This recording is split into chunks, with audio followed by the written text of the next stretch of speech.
Well, good morning, everyone. Thank you so much for tuning in this morning. I hope you've already had your dose of caffeine, but don't worry if you haven't. You've come to the right place. You are going to absolutely get your dose of caffeine this morning.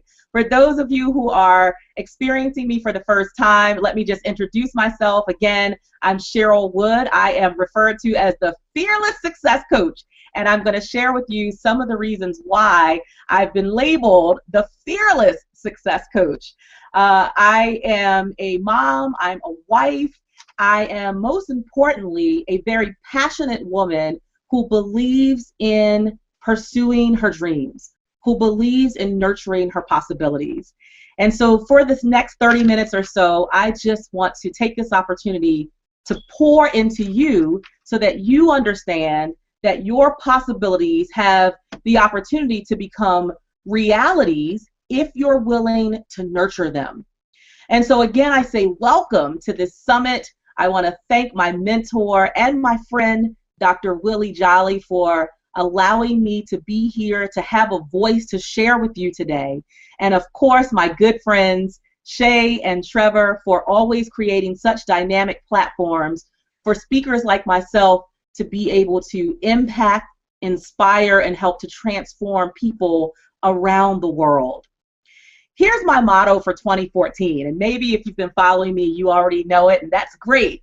For those of you who don't, the motto is this: playtime is over. And that is the hashtag that I want you to go into the private, elusive, exclusive Facebook page and put out, and I want you to put it out into on your Twitter feeds, hashtag playtime is over. But I want you to take it a step farther. Behind playtime is over, I want you to put these words: I will no longer press the mute button on my greatness. I will no longer press the mute button on my greatness. What I know is that now is the time for you to handle and address and embrace your greatness with urgency. Urgency. Not something that you can get around to when the perfect circumstances happen, that's when you'll do it. I mean, right here, right now, today, I want you to commit to treating your dreams, your goals, your aspirations as though nothing else matters except for that. And I'm especially talking to all of my women out there who have put their dreams on a back burner. You know, if I'm talking to you, you are probably a woman who has a lot of responsibilities and obligations. Maybe you're a mom like I am, and a wife, and a business owner. But you have been putting your dreams on a back burner for so long that perhaps the vision of what you truly want to do in life, the vision of who you're truly destined to become, has become a bit fuzzy. And so today, as a part of this summit, this is the opportunity for you to reignite the passion for creating the reality that you desire. But you don't just desire it. It's creating the reality that you deserve. After all, you owe it to yourself to create a legacy. You owe it to yourself to unveil the manifestation of the greatest you. And I call that a masterpiece. And whether you believe it or not, whether you know it or not, whether you're waiting for someone else to validate it or give you permission, today is the time for you to stand in your power and to say, playtime is over. I will walk in my greatness without apologies and without regrets. Now, this is something that's I'm very passionate about, and it resonates in my spirit, and I'll tell you why. Because 5 years ago, I didn't walk in my greatness. 5 years ago, I was not embracing my power to be something different, to do more, to be more. I wasn't embracing my possibilities as something that could actually become a reality. So if you rewinded on my life story 5 years ago Instead of being this speaker and author and coach, you would have found me as a very frustrated, discontent mother of three. In fact, I feel like I was existing in life. I wasn't living it. I was existing in it. Some of you know what I mean when I say that. Meaning I was simply running the routine of life. I was almost like a zombie. You know, I woke up in the morning, I got up at 4:30 or 5 o'clock, I tag teamed with my husband to get our kids ready so that we could get them off to before care. I went to a job that didn't nurture my spirit, didn't truly fulfill the person that I needed to be, but hadn't uncovered yet. Rushed back across town at the end of the workday to get the kids, always racing the clock, always screaming out internally for something more, for something greater, but not truly having the courage and the fearlessness to go after it, even in the face of the fact that it might fail, even in spite of the fact that I was this little black girl who grew up in the projects of Baltimore and didn't have a master's degree and didn't have a PhD. I had not yet developed the courage or the confidence to know that it was okay for me to pursue my gifts, to pursue my talents, and to walk in the power that I had, acknowledging everything that I did have instead of acknowledging and putting a bright light on all the things that I was lacking. And that kept me stuck in a place of want for entirely too long. I wanted a different reality.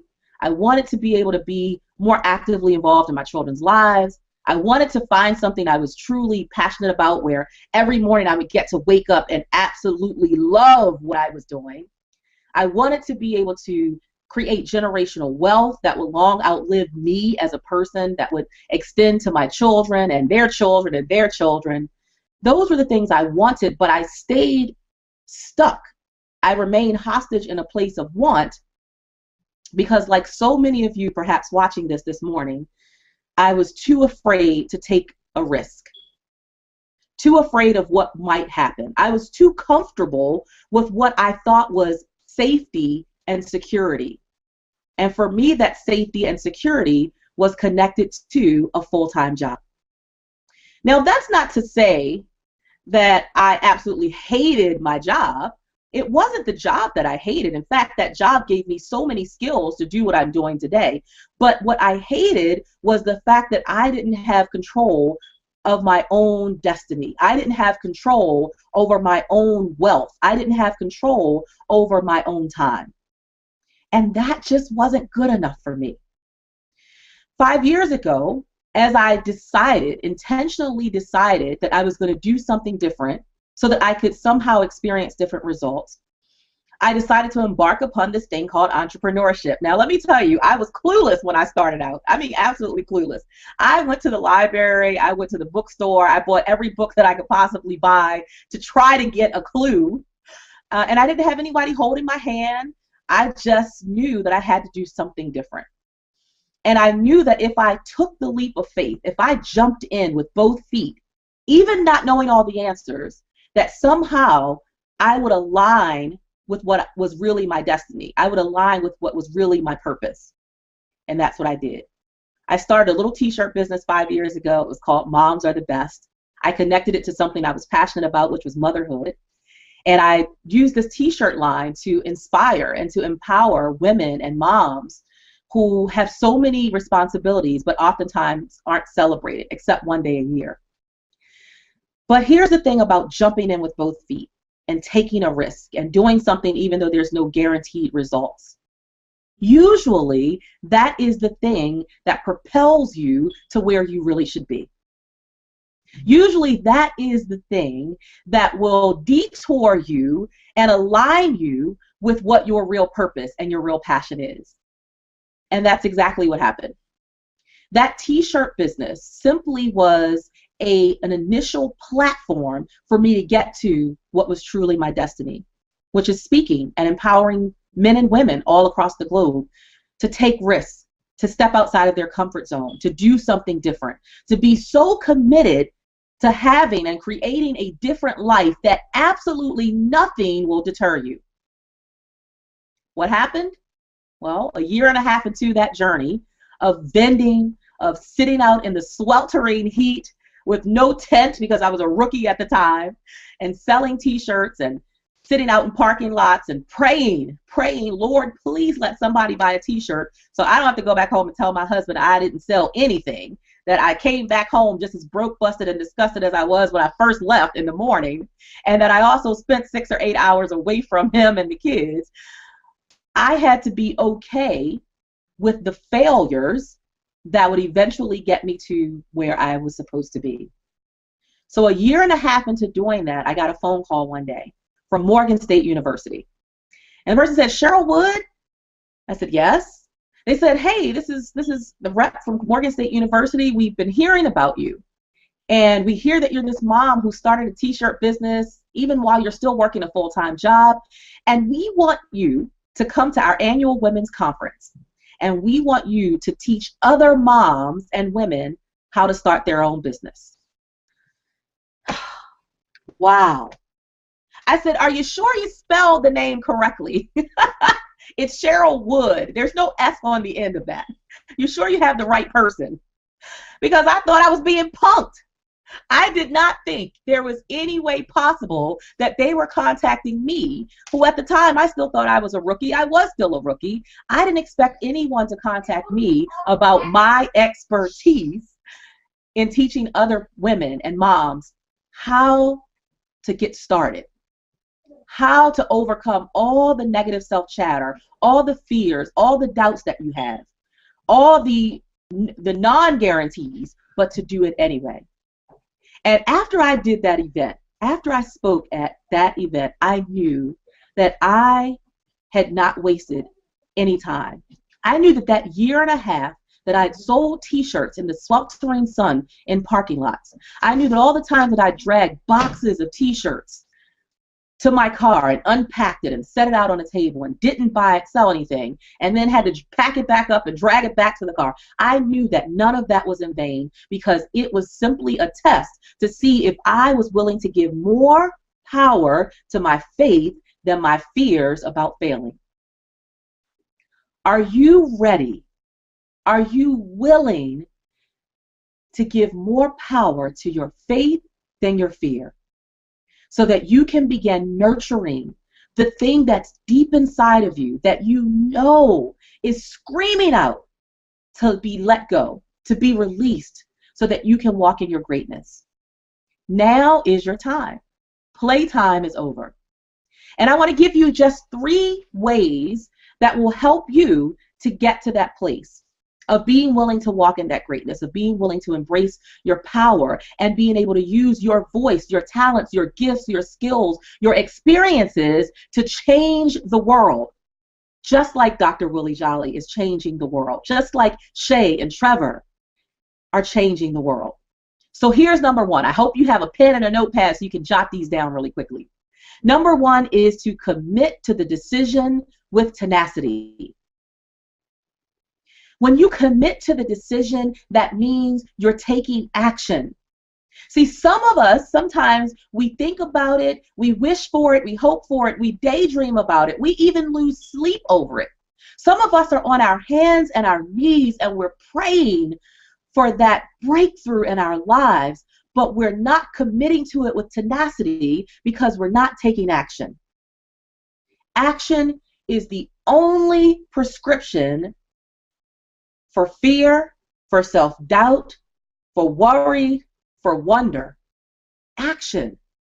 What are you doing that's moving you closer to the thing that you say is your destiny, to the thing that you believe you're meant to do, the reason that you believe you're put here on this earth?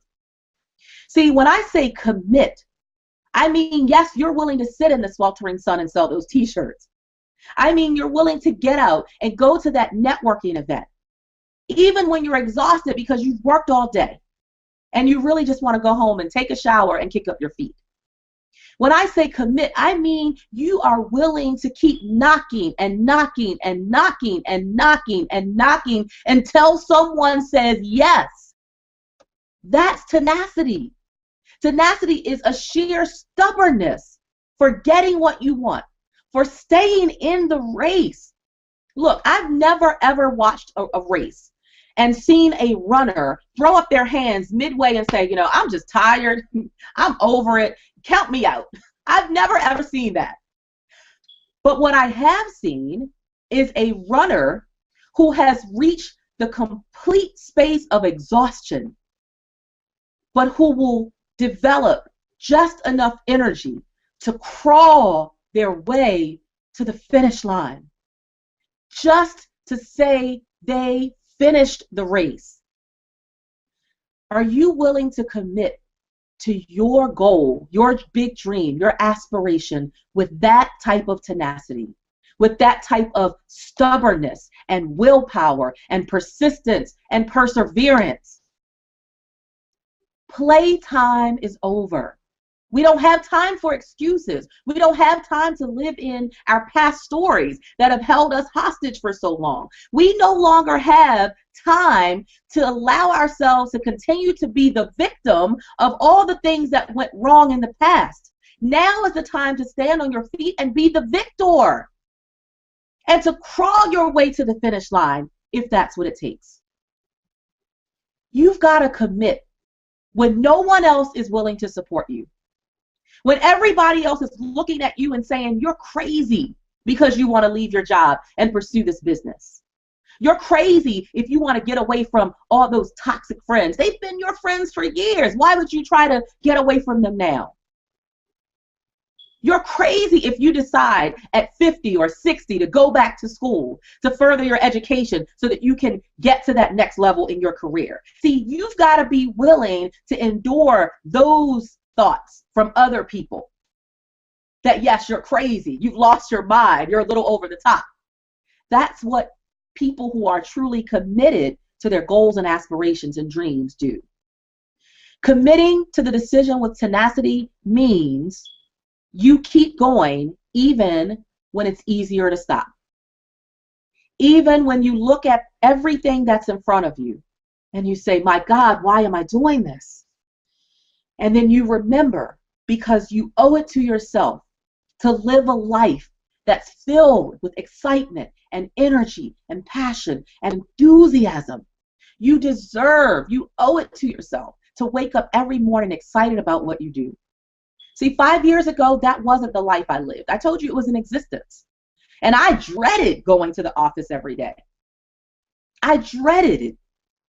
But now that I've taken risks, that I've completely stepped outside of my comfort zone, now that I've fallen flat on my face over and over and over again, now that I've looked my naysayers straight in the eye and said, I'm going to do it anyway, now I get to live the thing that was just a possibility 5 years ago.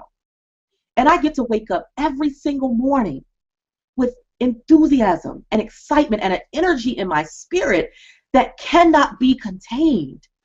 It's an energy that wakes me up first thing in the morning, even though I don't have to leave the house at 5 o'clock. I'm up at 5 o'clock, ready for what the day is going to bring to me. It's the thing that keeps me awake at night, that keeps me up until 3 in the morning creating content to share with my customers. It's the thing that keeps tapping me on my shoulders even when I have challenges, even when I have setbacks, and reminds me, Cheryl, you owe it to yourself. Do you have that type of commitment? Are you willing to have that type of tenacity to pursue what you believe you've been put on this earth to do? Well, I know you can develop that commitment, and that's the beauty of it.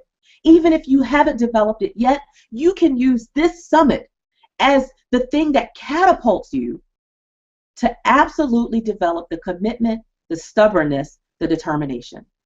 Here's number 2. I want you to kick fear in the gut. That's right, I said it. I'm not a violent person, but I want you to kick fear in the gut. And when I say kick fear in the gut, I mean everything that's in the back of your mind that you're afraid of.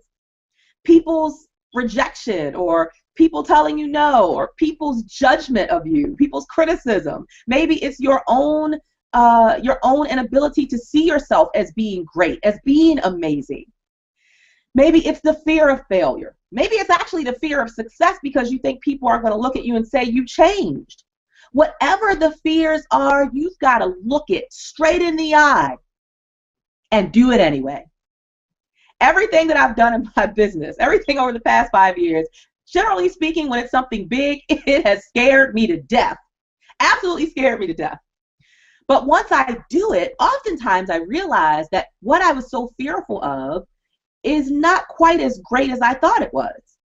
I kept myself hostage because I allowed the perception of what it would feel like, what it would be like, what it would look like to keep me held hostage. Just last year, just in August, I decided to take a big leap. You know, one of my big goals has been to be in a stadium and to be able to share my message of empowerment and fearless living and this whole motto of eliminating excuses and playtime is over, to be able to share that message with masses of people at one time, preferably in a stadium setting.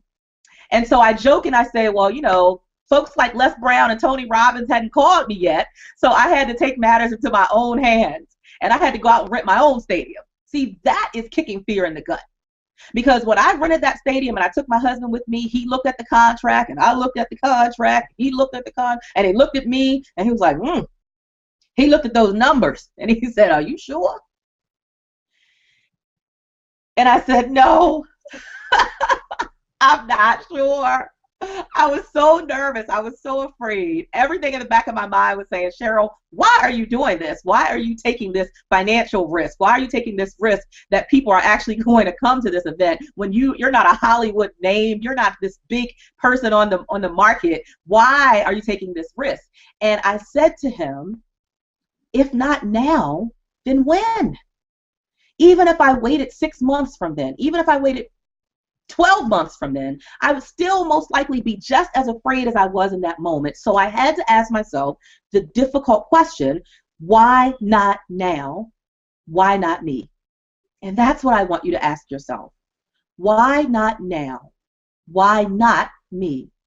If anybody's going to succeed, why can't it be you? If anyone's going to achieve their big dream, if anyone's going to walk in their greatness and make an impact on the world, if anyone's going to create a legacy, if anyone's going to build generational wealth, why not you?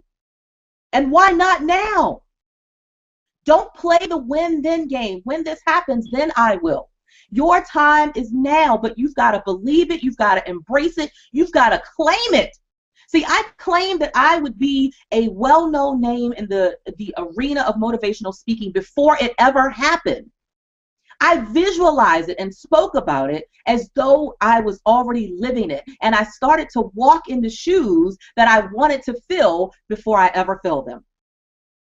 That is kicking fear in the gut. And every day I wake up with this amazing energy and I say, now what scares me the most today? But that's going to get me closer to my dream. And whatever that thing is, whether it's picking up the phone and making a phone call, or asking someone for support, or going out and prospecting for customers, whatever that thing is that brings me the most amount of fear, I kick fear in the gut and I go for it. And most times, 99% of the time, I do not regret it.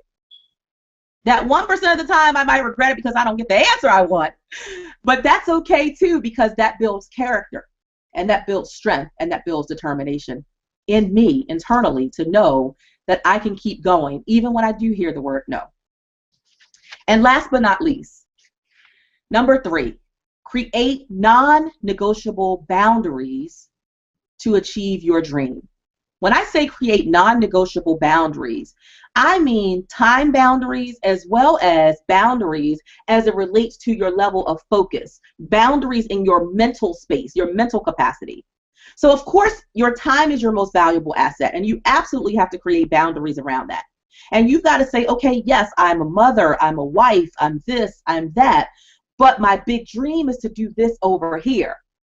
And so every day or 3 times a week, I'm going to set aside these hours strictly to pursue my dream. Whether that means finally writing my book, or whether that means creating content for my business, or whether that means going out and nurturing relationships, whatever the thing is, create those time boundaries and hold yourself to it.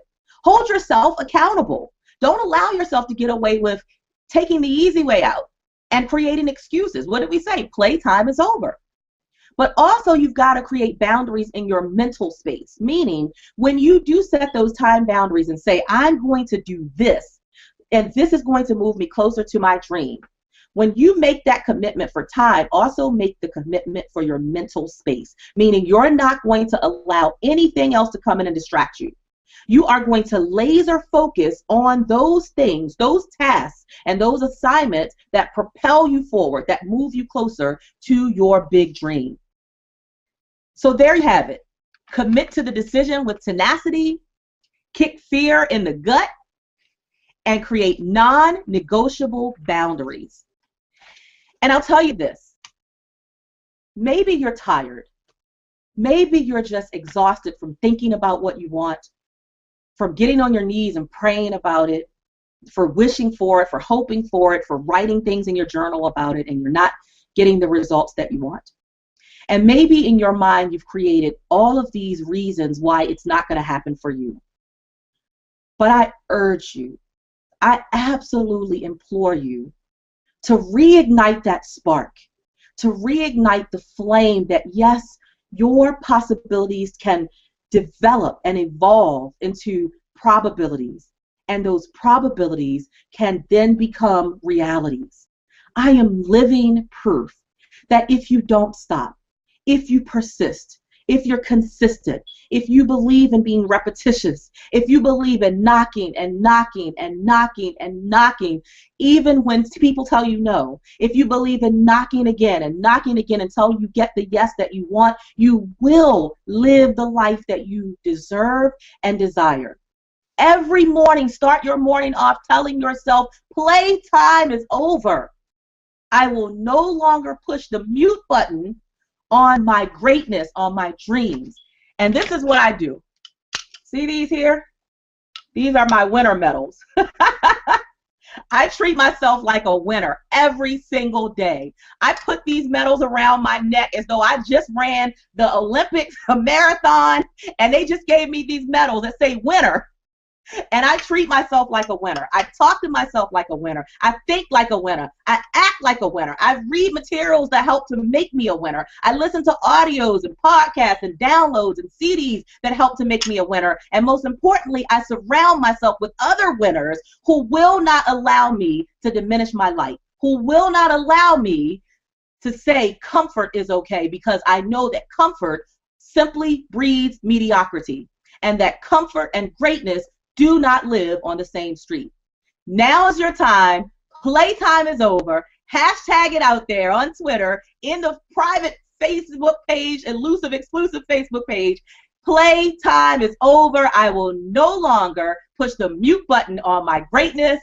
Thank you so much for this opportunity. Go out there and get your blessings. I'm Cheryl Wood, your Fearless Success Coach.